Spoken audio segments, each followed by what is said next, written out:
Okay, Bismillah Rahman Rahim. I welcome you all to our free webinar on 3D printing. My name is Dr. Asad Bhatt. I'm a PhD in mechanical engineering and currently faculty member at King Fahd University of Petroleum and Minerals, Saudi Arabia. I have more than 10 years experience teaching and research, and for the past 10, 11 years, I've been using 3D printing. I wanted to share my experience based on that. So you can see on the screen that we are going to cover different topics, and this would be useful for hobbyist designers, students who want to use 3D printing for various reasons. It can come also as a reason to make money out of it.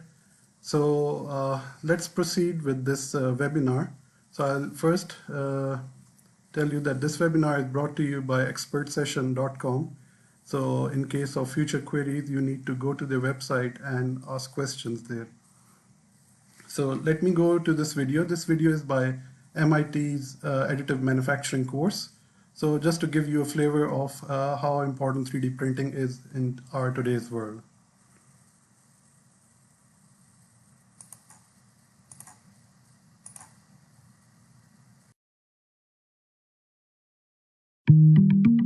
For more than a century, the products we design have been constrained by the capabilities of processes such as machining, molding, and casting. And the economics of manufacturing have been limited by the need to invest in fixed tooling and equipment. Additive manufacturing fundamentally changes that by letting us create objects on demand using digital data. That lets us reimagine how we design products and how we define their performance, can make factories more efficient, and reduces our time to market. As a result, we consider additive manufacturing to be a cornerstone of the next industrial revolution. With additive, it's really about expanding that design space. It promises to change the traditional paradigms of how we approach creating something.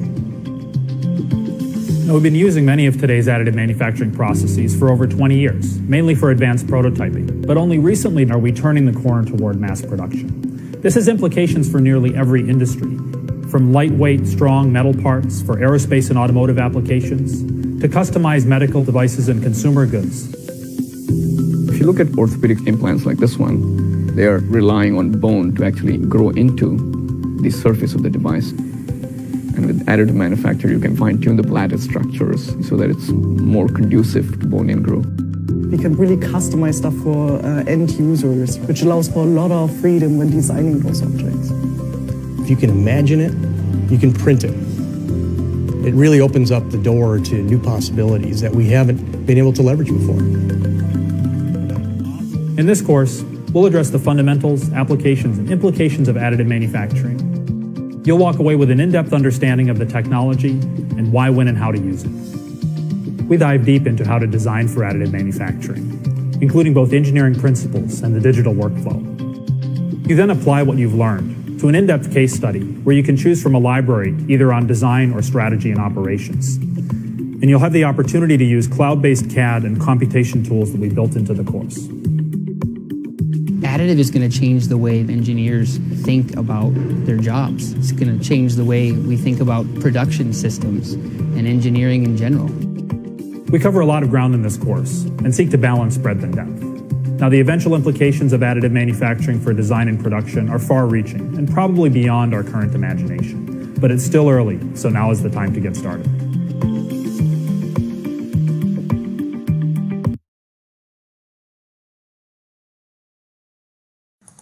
So after this motivational video, let's move to our presentation. So this did not start very far ago, or it just started in 1981. So the first technology that was used was stereolithography. What is stereolithography? I'll tell you in a moment, but it has developed since that time, and now we are using different new materials. We are using ceramics, even metals are being 3D printed for aerospace application. Even at International Space Station, if they need to get some things fixed, they can easily do it through 3D printing. So how does the 3D printing journey start? It starts with the 3D CAD model. What is a CAD model? It's the realization of your concept or drawing into a digital medium. So you have different softwares which can be used to create your 3D models. So here you see the 3D CAD model. And in order to 3D print it, it has to be converted to another file format, which we call the STL format, or the stereolithography file. So it inherits its name from its initial process. So what it does is that it breaks down the complex 3D geometry into easy geometries that can be understood by the machine, because that machine has to move in different directions in three-dimensional space, which is the X, Y, and Z axis. And what the slicing software does is it breaks down into numerous slices. The 3D printing process develops the 3D part layer by layer. That's why you have to give instructions to the machine in that way.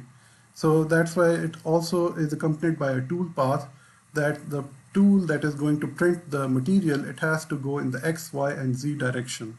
And hence you get the 3D object. These are different types of products that you can make out of 3D printing. They can be as complex as you can see them on your screens. So they can be curved, they can be functional, means that they have intricate mechanized parts which can interlock in one another. So they all can get 3D printed. There are two very famous technologies in 3D printing. So the first one I'm going to discuss is the fused deposition modeling. And the second one is the stereolithography. Fused deposition modeling is the most common and the least expensive of all the 3D printing technologies available today. And you can have them also in a desktop version. So what happens is that there is a spool which has all the filament of the polymer that you want to print the material from. Here it says ABS, which is a type of polymer. This goes into this feeding station. There are rolls which pulls the fiber into a heating chamber, and it goes out through a heated nozzle, and it develops layer by layer on this black surface which we call the bed. So this is as simple as that. You can also relate this type of technique to having a glue gun in your hand and try to build something like this in a layered fashion. If you go to a stereolithography, which is a more complex technique, it uses laser and a liquid polymer, which is difficult to handle. But still, there are some processes that require parts to be 3D printed through stereolithography. What it does is that it solidifies the polymer as it builds the structure layer by layer in this molten vat, and the solidified structure itself becomes the 3D part. So we have different 3D printing materials. So they can be ABS, PLA, HIPS, PVA, nylon, but the most common ones used are the ABS and the PLA.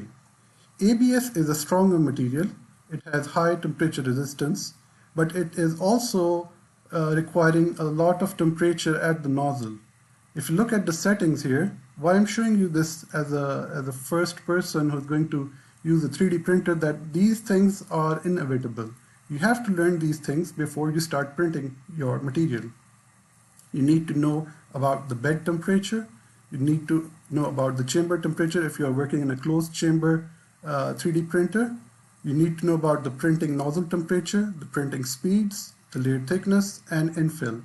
What is this infill? We'll talk about this later, but you see that different materials have different heating temperatures. You see that ABS has a very high melting temperature to be extruded from the nozzle.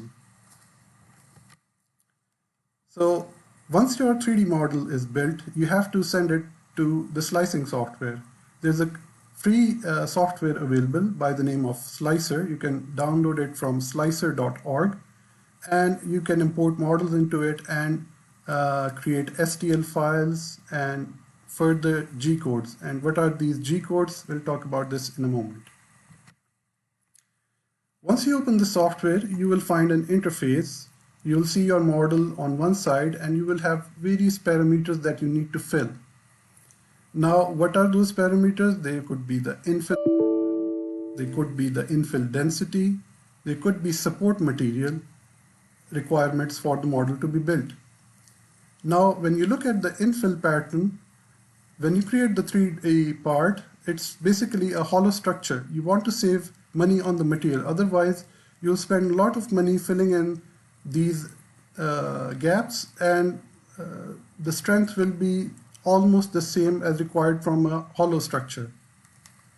So this figure here shows you different patterns that you can print with different types of fill density. A fill density means that how dense your plastic or the 3D part is going to be.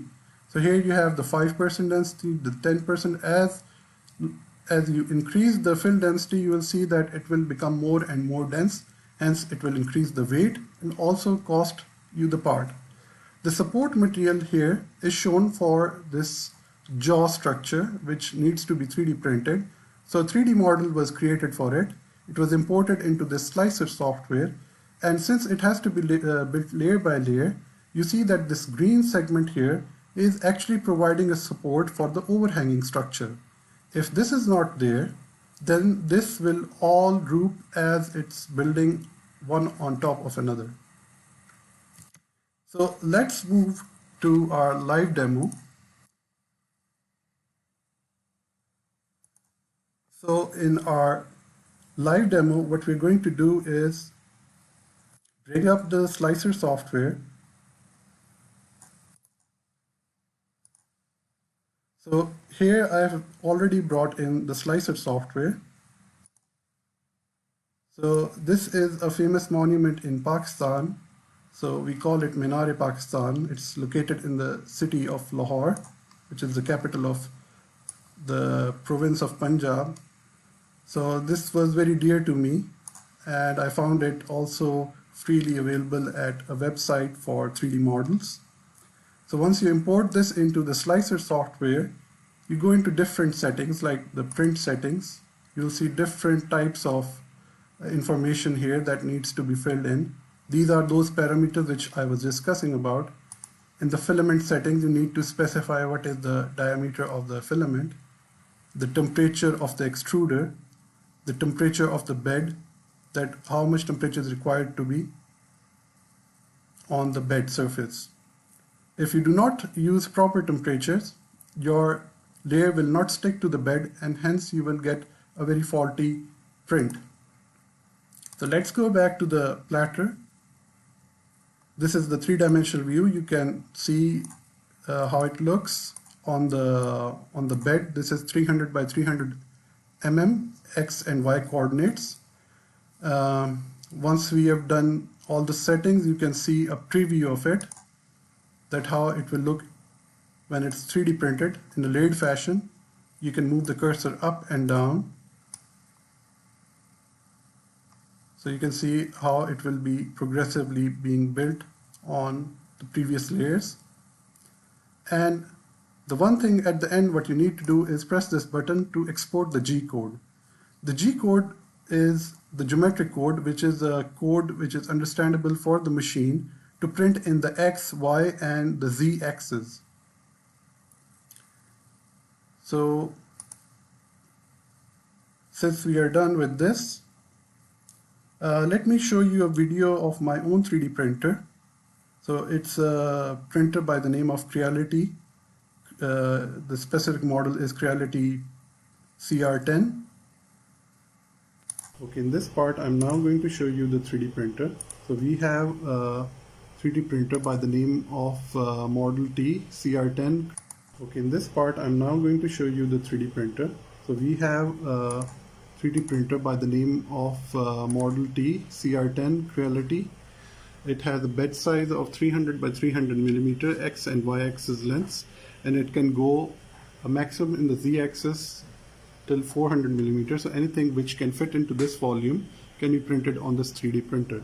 So you can see two parts here. On the right side you have the main frame, and on the left side you have the control box, which is going to feed instructions into this machine.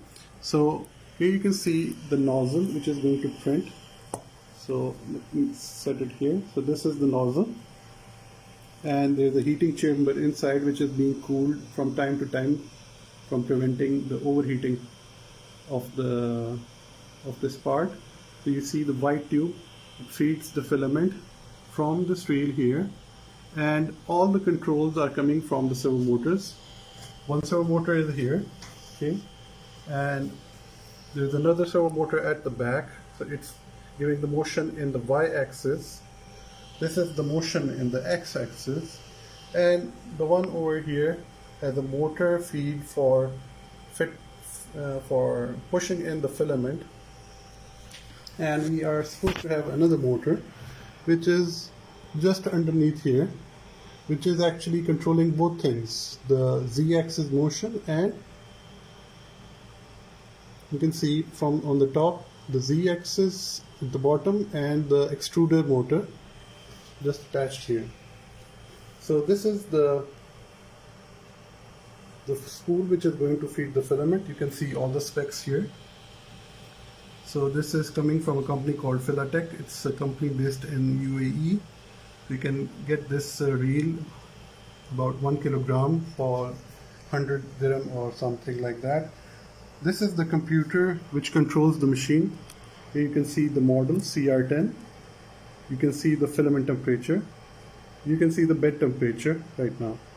So currently they are at the room temperature, but when the machine starts and you start feeding in the information which comes from a slot here, you have to insert the memory card.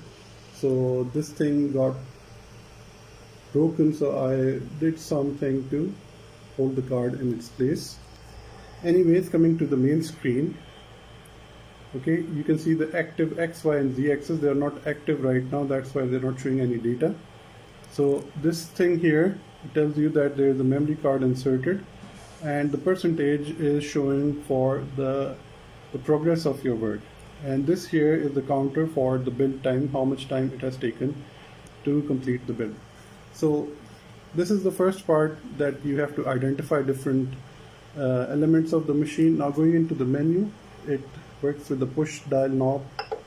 If I push the button, I can go into the menu, and if I need to like print from the card, I have different files here, so I can scroll through them and select the part I want to print.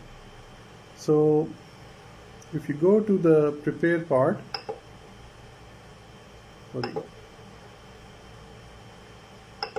you go to the prepare part, you can move the axis, you can auto home the machine, which means that it will bring the machine to its home position from where it will start the job. Now this home position is being set after you have balanced the bed. Balancing the bed means that all the four corners need to be leveled on the same plane. If you do not level them, it will not print properly, it will not stick to the base, and you have to do those things time to time to check whether the filament is being stuck onto the bed or not. So coming back here, so we brought the machine to its home position. In the prepare stage, you can also check if the axes are moving properly. Let's move the machine in the Z axis. So moving the machine in the positive Z axis. So you can give them different increments. This is how you can manually set up the machine. There is a part, for example, here in the extruder section. If you want to move the extruder, first of all you have to set the temperature in order to move the extruder. Means that you have to push the filament through the heating element. So let's go back, and maybe there is the temperature setting somewhere. So we have different settings for two types of filaments, which is one is the PLA, the other one is the ABS. We have already loaded ABS here. Let's preheat ABS. So we'll just heat the end and see what happens. So it has taken the temperature to 240 degrees Celsius. Now it has started to rise the temperature of the filament by the heating chamber here. So the filament has already been fed into this nozzle. and when it heats up, it will come out here at the nozzle. So that's all for an introduction. So in the future, if you want to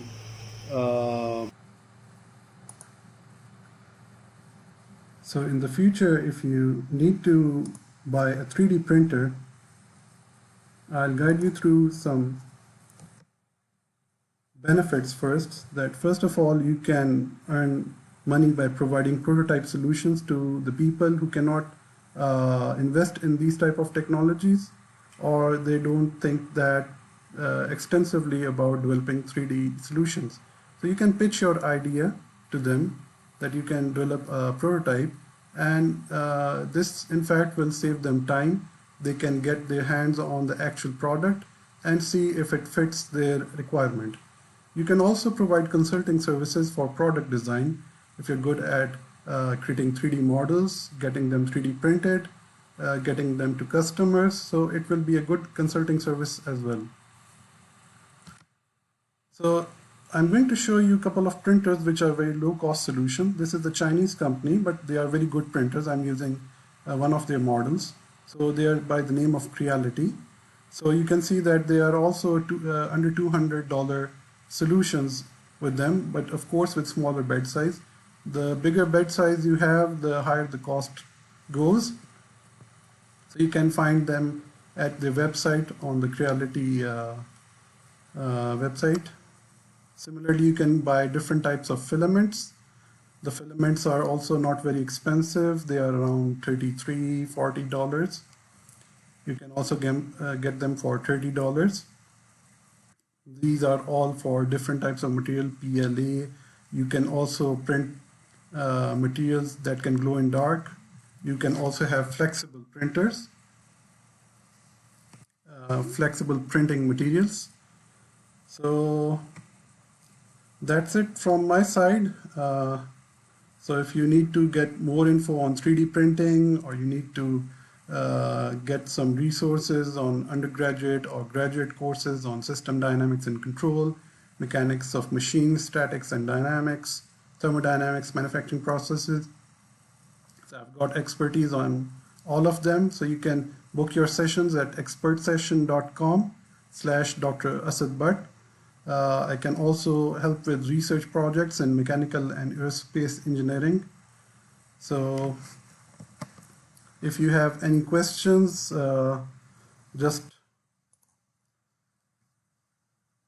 can send email, or so just wanted to show that model that I was showing you on the slicer software. So here is that model. So it's a very intricate piece, and it took 4.5 hours to build, and it can become fun, and also it can become educational at the same time. If you're going to sell these type of products to your clients, it will help you a lot in building your businesses using 3D printing. So that's all from my side. I'm Dr. Asad Mohammed Bhatt, and see you soon again, inshallah.